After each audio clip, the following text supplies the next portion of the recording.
Hello, my dear students. A very good morning, everybody. Your query is the most important for main examination. Yesterday, I explained the determination of the equilibrium of a firm under the perfect competitive market, where the mainly two forces were going to decide and determine the wage rate, namely market demand and market supply of labor. But under the imperfect competitive market, these two forces are not going to determine the wage rate.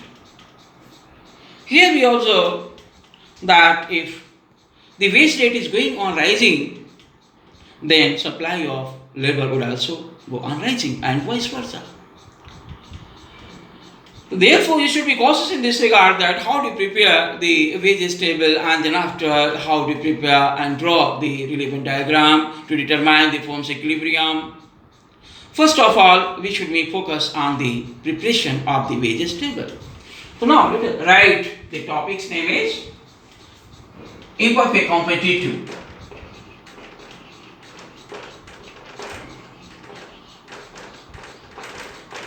Imperfect competitive market of labor. Right. First, we are going to prepare the wages table under this type of market.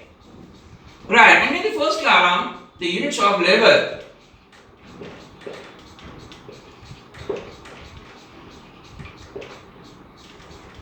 And in the next column, we have to show the wage rate.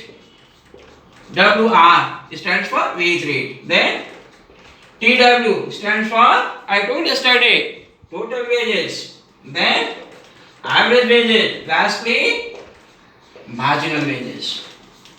Now all these things have been termed as Indian currency.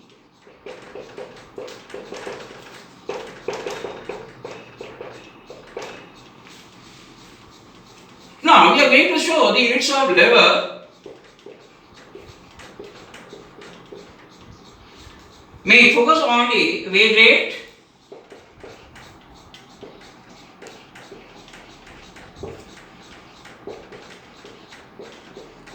In this we find if the wage rate is going on rising, then supply of labor would also go on rising and vice versa. In this way we find the positive and direct relationship between the wage rate and units of labor. Then after you can easily estimate the total wages and average wages and marginal wages.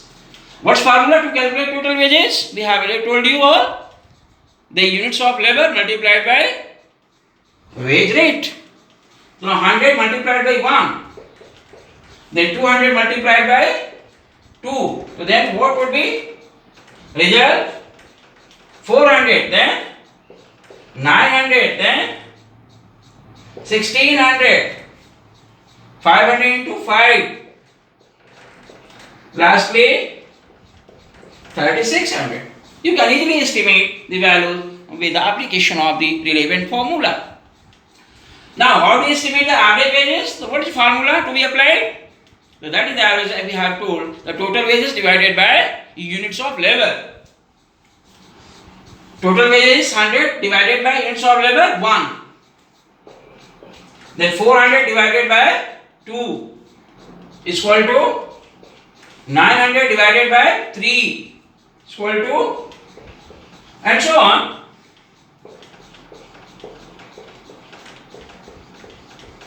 So in this way we are getting the wage rate and average wages. Both are being equal each other. Lastly we have to estimate the marginal wages. What formula is applied to calculate the marginal wages? As I already told you that today also we are going to suggest to and tell the if you are going to estimate the marginal wages at the nth unit, it will be equal to. Now in this way, you can easily estimate with the use of this particular formula. Now here, what will be initially it will be seen. Later on, 400 divided by 400 minus 100. 400 minus 100 would be 300. Then 900 minus 400 be equal to 500. Then 1600 minus 900.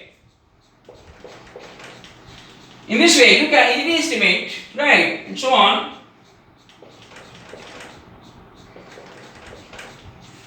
Now, what is the important thing involved to this table? So, we observe here the marginal wages and average wages, because these are the required things. In order to decide the equilibrium, what are the required things? Average wages and marginal wages in this table. So, therefore, we should be cautious in this regard and make focus on these two types of columns sincerely. So, now both things are, however, both things are going on rising, but rising rates are different.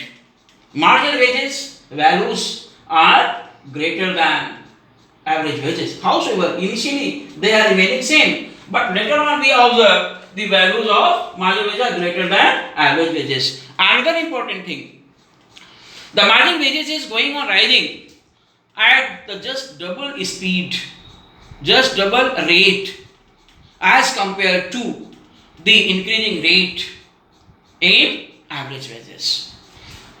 If the average wages is going on rising by this level of 100, then marginal wages is going on rising by this level of 200. You can easily estimate and make the comparative study. Average wages is going on rising by this level of 100, but marginal wages is going on rising by this level of 200. If the average wages would go on rising by this level of 200, so the marginal wages would go on rising at this level just double. What would be?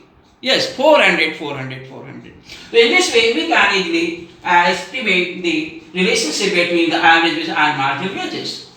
Now when we go to draw this diagram, these curves in the particular diagram, so then what would be their status? Their positions would be here, which has been shown here. Under this diagram, we are going to determine the equilibrium of the firm. The marginal wages curve and average wages curve both would go on rising. But what would be their positions would be shown in this diagram. Now, show the units of labor on the horizontal line and wages and productivity on the vertical line. Then after draw the average wages curve. The average wages curve initially we find here has started from this point, a specific point, let us assume as A, but it is remaining in straight line form. What is the reason behind it? Because the average wages going on increasing at the constant rate, therefore it has been in straight line form. Another important thing involved to this, it is the continuously going on rising from left to right or upward sloping, positively sloped. Why? What's the reason behind it? Its main reason is their values are going on rising. Another thing we would be on MW, marginal wages. The marginal wages curve has remained over and above the average wages. What's the reason? Because their values are greater than average wages. Initially, both of them are mutually equal each other. Therefore, they have started from the same point. But later on, the marginal wages values are greater than average wages. Therefore, it has remained over and above the average wages. Another thing, MW is also remaining in a straight line form because it is going on rising at the constant rate.